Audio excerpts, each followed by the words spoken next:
Alors, il est bien là aujourd'hui, hein. Souleymane Niang. Souleymane maa ngi lay nuyu. maa ngi lay fay bu baax Cheikh Tidiane di nuyu El Hadj Malick Mortala Marcel di nuyu suñu mbokk téléspectateurs yi di nuyu suñu naataango yi nekk ci régie bi. Voilà Souleymane nar a waxtaanee ak ñun secret yi nga xam ne projet budget 2023 bu Sénégal moom la làq. te Marcel nga liggéeyoon ci sax ci semaine bi ci un jour une actu je pense que mën nañ la bàyyi nga doxal ak Souleymane. C'est ça donc Souleymane gannaaw bu ñu la fayee nuyoo bi ñu gis na ne semaine bi kon ministère des finances et du budget fësal na li nga xamante ne moom mooy lu jëm ci wàllu budget bi budget 2023 ñu gis na ne recettes yi dañoo yokk daanaka waaye dépenses yi tamit dañoo yokk loolu waral c'est un budget assez déficitaire lan mooy secret boobu les budgets justement. alors budget bi li ñu ci war a xam déjà moom mooy budget prévision la. donc dañu xayma li nga xam ne état bi ak démembrement mi dañ koy soxla. ci koppar pour mën a jànkonteel ak li nga xam ne moo tegu seen ndodd en termes de fonctionnement en termes d'investissement ak yi ni mel donc prévision la donc c'est important ñu xam ko. Et il faut savoir que année bi bu jeexee dañu am lu ñu tuddee loi de règlement beneen forme loi de finance la boo xam ne moom mooy xool diggante li ñu xayma woon ak li nga xam ne moo am dëggantaan lan moo ci xew lan mooy écart yi lan moo koy justifier et cetera te loolu ci lu muy basé wu day nekk en général ci tableau des opérations financières de l'État par exemple Trésor génnee na les chiffres de 2021 boo méngalee chiffre 2021 yi ak li nga xam ne moom lañu prévoir woon ci loi de finances 2021 il y a de gros écarts bu ci nekk nag am na lu ko mën a justifier ma jox la benn exemple salaires yi les salaires de l'État boo jëlee les chiffres réalisés en termes de décaissement ça aussi c'est très important parce que processus comptable dafa bëri ay étapes engagement am na liquidation paiement et cetera en termes de décaissement au trésor public di nga gis ni salaire yi en 2021 au 31 décembre 2021 885 milliards la ñu génnee alors que boo demee ci budget bi salaire yi day nekk 900 et quelques milliards wala 1000 yu teg à la faveur li ñu yokkoon salaire yi comprendre nga bu boobaa écart yi day am yu bëri yu koy justifier am na ñoo xam ne jotuñu seen salaire am na ay arriérés am na ay et cetera yoo xam ne day am ainsi de suite ligne boo jël dina xaw a am écart donc ça c'est un point important ñu xam ni prévision la et que après loi de règlement moom mooy wone écart yi am diggante li ñu xayma woon ak li am réellement deuxièmement budget dafa bëri ay pàcc donc am nañ li ñuy tuddee budget général de l'État du gouvernement am li ñuy tuddee les comptes spéciaux du trésor ba pare am li ñuy tuddee ay budget annexé wala budget annexe donc bu ngeen remarqué député yi ñoom dañ leen jox ay documents yu bëri alors que document bi ñuy fësal pour la consommation publique benn document kese la alors que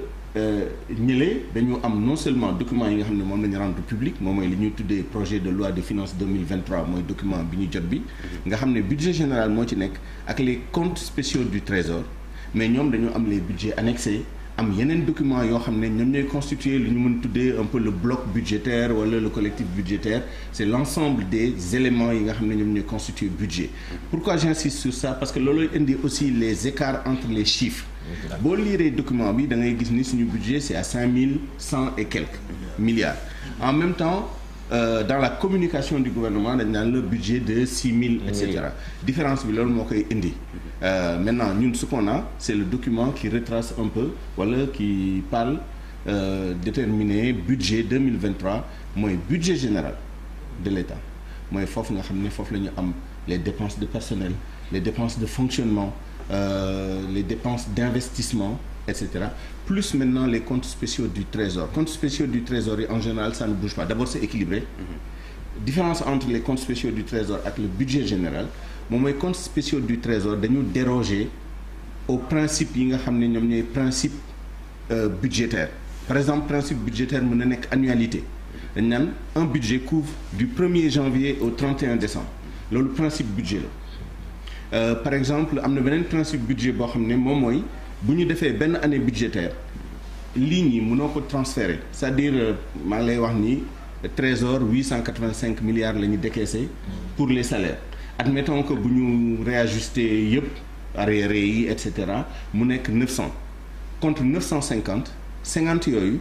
duñ ko transférer à l'année d'après muy yokkuwaat ci salaire yi. Donc ça c'est un principe aussi budgétaire. La différence entre le budget général et les comptes spéciaux du Trésor moom mooy comptes spéciaux du Trésor règles yooyu ça ne s'applique pas. Par exemple benn compte spécial du Trésor mooy Fonds national de retraite. Il y a 136 milliards je pense là-dedans. Boobu dañ koy reporter chaque année.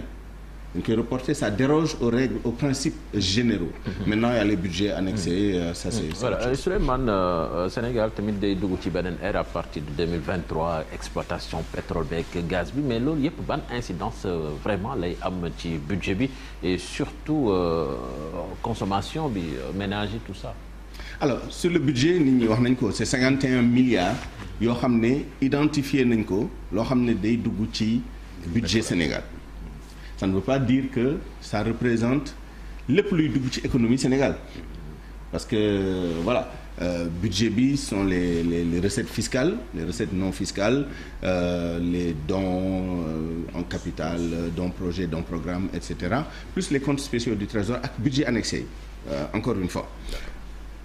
51 milliards la identifié 19 milliards et quelques moom mooy li nga xam ne c'est la fiscalité directe sur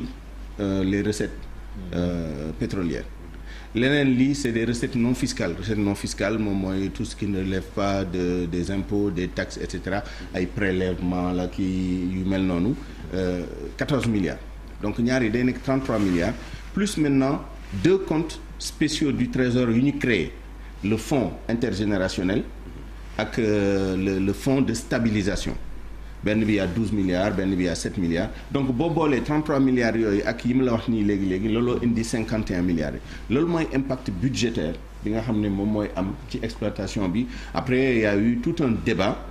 ceux qui pensent que contrairement ak li ñu annoncé woon c'est-à-dire que pétrole bi dinañu jural des centaines de milliards de francs CFA par an ci économie sénégalaise qu'on nous parle maintenant de 51 milliards au plan budgétaire sur 2023 c'est sujet à caution. Bon, maintenant, 51 milliards, il faut les remettre en contexte, comme je l'ai dit. Il faut voir aussi quels sont les autres types de recettes. C'est hors budget.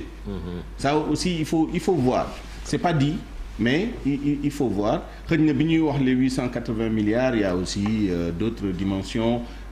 qui impactent le PIB, etc. Dieu seul sait. Après, il y en a d'autres qui disent que c'est parce que effectivement, ça va aller crescendo.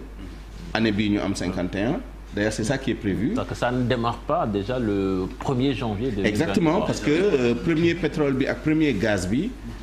au plus tôt deuxième semestre, voire troisième semestre 2023. Donc il faut aussi remettre ça au prorata temporis, c'est-à-dire on aura un maximum 2 trimestres de recettes. Mais beaucoup glissé annuellement, 51 milliards. Tout au plus bu nekkee pour un trimestre la da nga koy multiplier par 4 bu nekkee 2 trimestres la da nga koy multiplier par 2 on est encore loin des 800 milliards mais on nous annonce qu'en 2024 on sera à 190 et quelques milliards et en 2025 ça va monter crescendo peut-être que d'ici 5 ans on atteindra après tout dépendra aussi on aurait pu profiter du fait que dollar bi quand même dafa kawe actuellement et que bon au contraire on aurait espéré un peu plus que annoncé mais tout dépendra aussi du taux du dollar et des termes des contrats de vente yi ñu am ak BP Marketing. mais Souleymane fan yii yëpp dañuy junj li jëm ci 2023 le président Macky Sall décrété sax ni 2023 sera une année sociale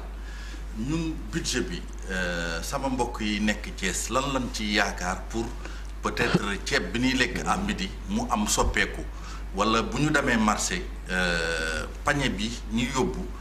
dina am lu diis ak lu diisul est-ce que mën nga ñu indil ay leeral ci changement de vie bu mu nar a indi ci Sénégalais yi. Alors réellement est-ce que am na. Alors deux impacts majeurs wala 2 lignes yoo xam ne il faut surveiller ça benn bi moom mooy les salaires. Effectivement, les salaires augmentent de façon très substantielle. On a quand même 230 et quelques milliards de francs CFA qui s'ajoutent à la masse salariale de l'État. alors masse salariale ça c'est les salaires yi nga xam ne moom la ñuy fay fonctionnaires yi déjà loolu dafa yokku ci 2 ans yi on n'est pas loin de 500 milliards hein mais année bi déjà en 2023 ce sera 200 et quelques l'année dernière c'était 120 sans compter les augmentations yu am 81 milliards déjà entre 2020 2021 120 milliards entre 2021 et 2022 et 200 et quelques milliards 230 milliards entre 2022 et 2023 loolu l'État espère que c'est du pouvoir d'achat qui est ajouté dans les poches des chefs de famille wala des chefs de ménage wala des travailleurs en tout cas qui relèvent de l'État. Reste maintenant les travailleurs qui relèvent du privé parce que les travailleurs de l'État tout au plus 170 000 là on est aux alentours de 160 000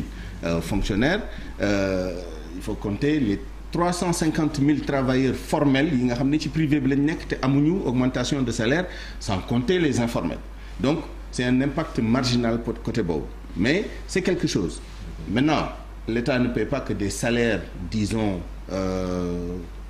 normaux wala conventionnels à ses fonctionnaires État aussi day def lu ñuy tuddee achat de biens et services achat de biens moom mooy li ñuy jënd équipement et cetera mais les services en général moom mooy ñi nga xam ne dañoo am des contrats précaires avec l'État bon masse bi ñu ngi koy wàññi mais il reste encore des gens yoo xam ne dañ leen di fay ci ligne boobu te ligne boobu aussi ça a augmenté substantiellement on ne nous dit pas exactement d'après les explications du gouvernement lu tax mu yokku de 260 et quelques milliards de francs CFA c'est que déjà prix bu yokkoo pour ñëpp prix lekk bi prix naan bi et cetera day yokk aussi pour état bi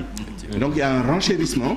sans compter maintenant am na yoo xam ne duñ ko wax mais bu nekkee ni on continue à payer des gens yoo xam ne ce sont des prestataires de l'État il faut voir quelle proportion augmente beneen ligne bi nga xam ne il faut surveiller ça sont les subventions pour répondre un peu plus directement à la question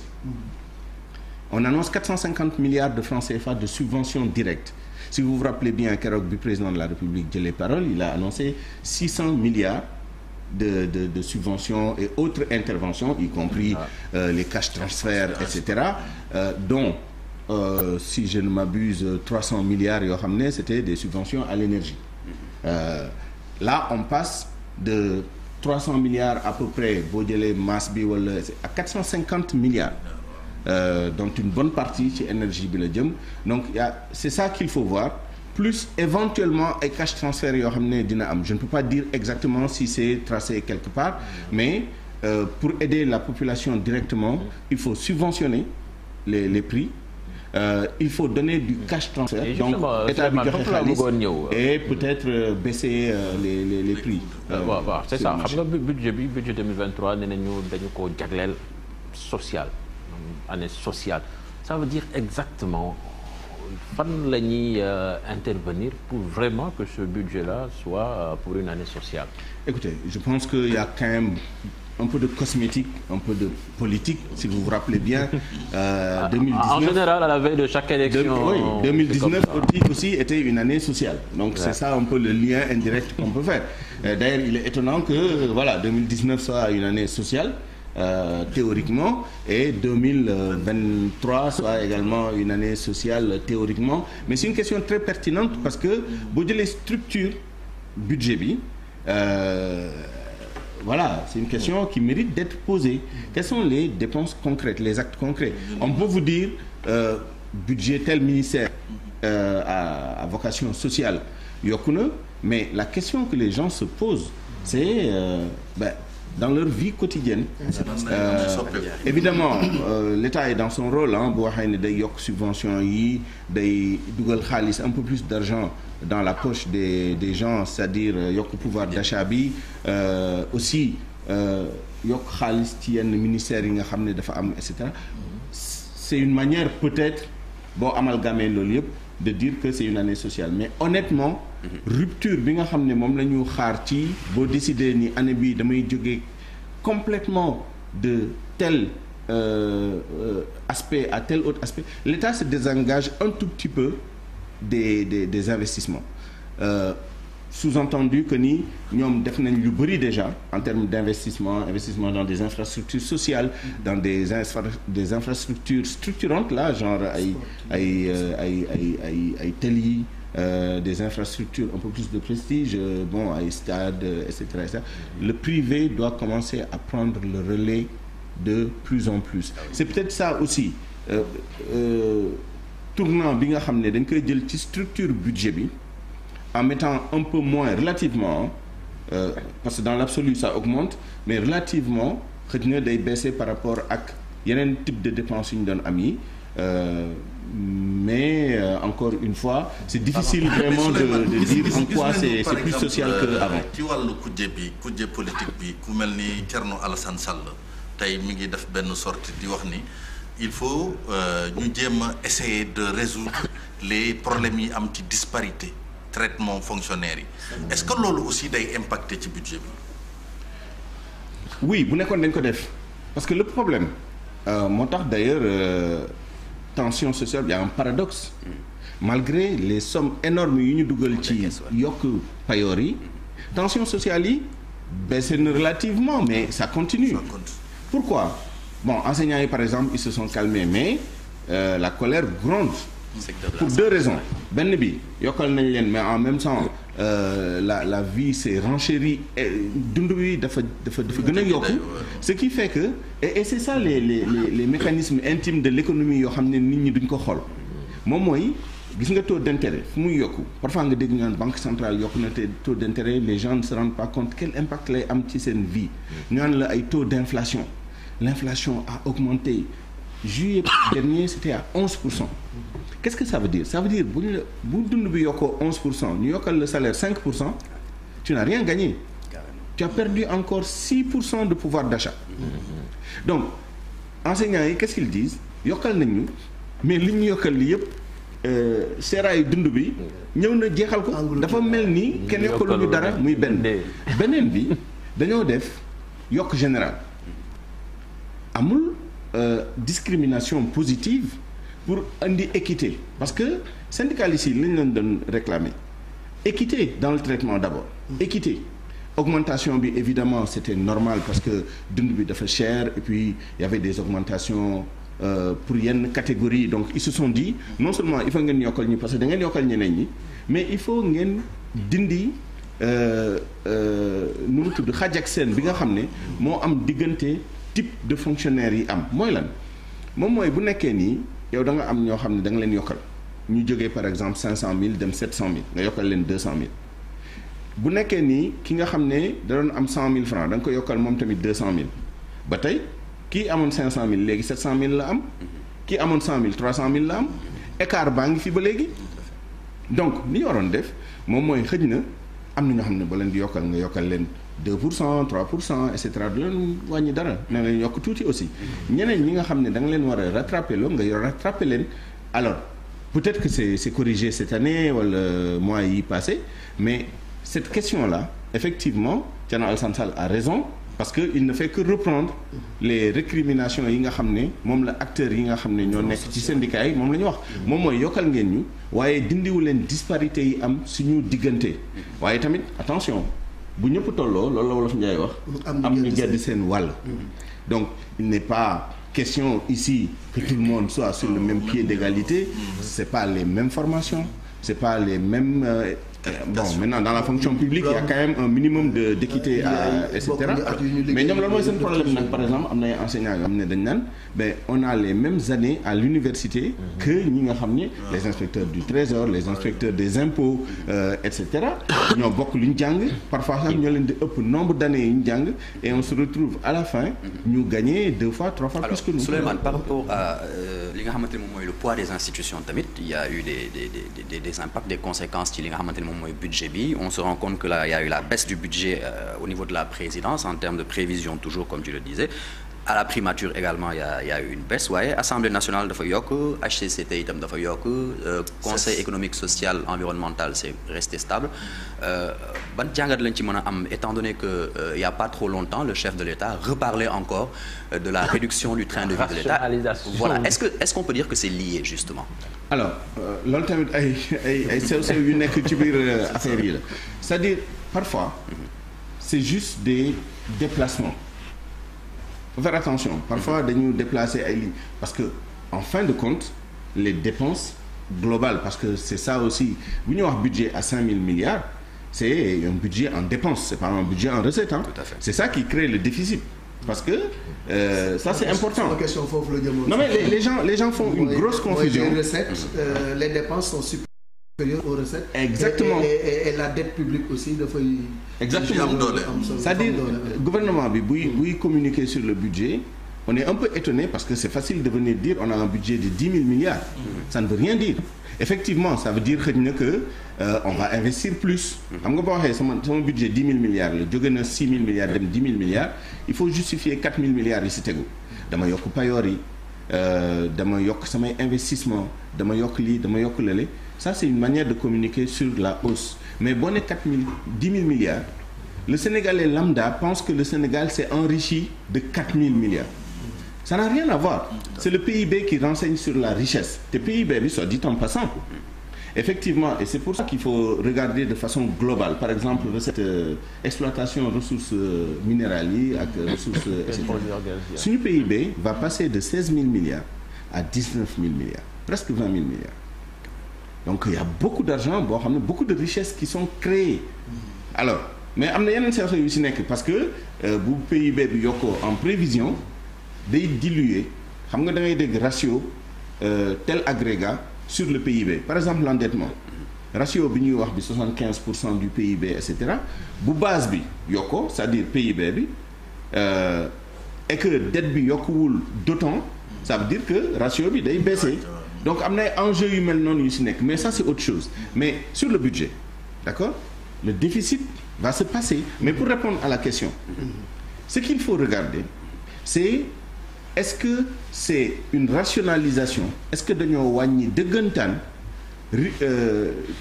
train de vie de ces institutions wala dañoo jël ay ressources yoo xam ne dañ ko yóbbu ci yeneen ligne ça c'est très important par exemple di nga gis ñu naan investissement état bi dafa wàññeeku wala dafa yokku parce que simplement par exemple les transferts état bi day togg ci àgg ne parce que c'est dans l'air du temps on a dit les comptes de dépôt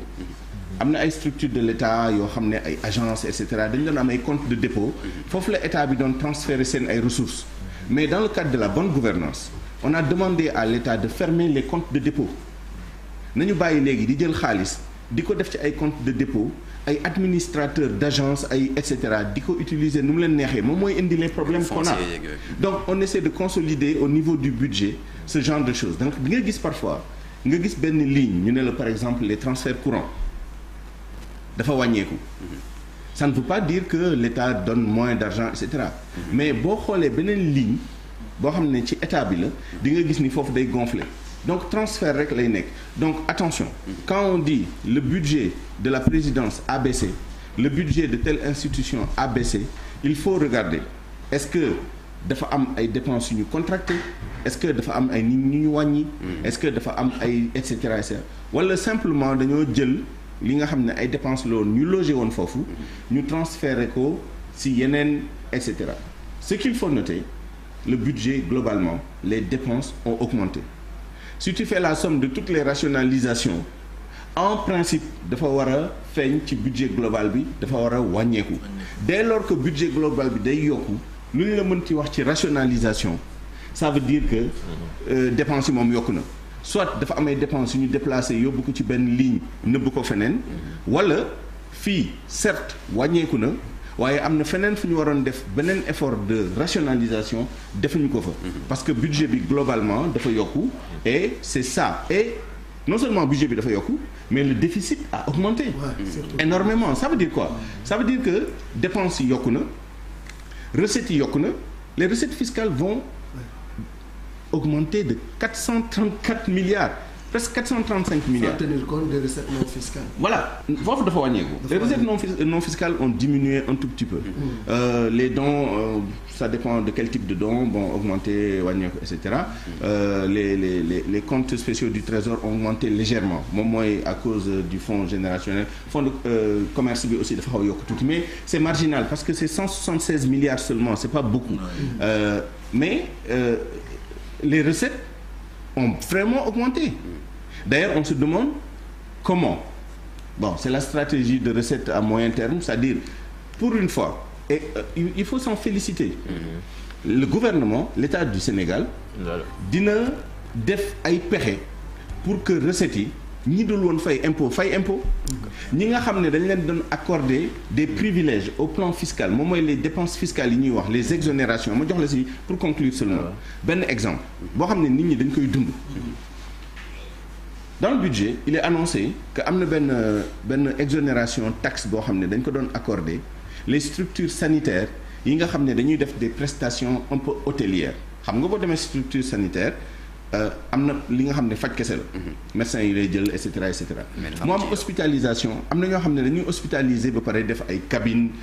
de luxe et cetera sont des prestations hôtelières. pour wàññi woon loolu état bi dafa accordé woon à ces structures benn exonération taxe sur ces prestations là mais l'état s'est rendu compte que les structures yi nga xam ne ñoom la ñu accordé exonération boobu duñ ko répercuter ci clients yi. D'accord. L'État a décidé d'arrêter ça donc il y a un effort de rationalisation pour augmenter pour faire payer ceux qui doivent payer leur part normale de contribution fiscale et non fiscale et ça il faut s'en féliciter. Parce que on a encore une marge. Encore une fois. bu ñu amee PIB juste une seconde. bu ñu amee PIB presque 20 000 milliards. et que un des critères de convergence bi ñu am moom mooy taux de pression bi ça doit être au minimum 20% du PIB. ça veut dire que on a un potentiel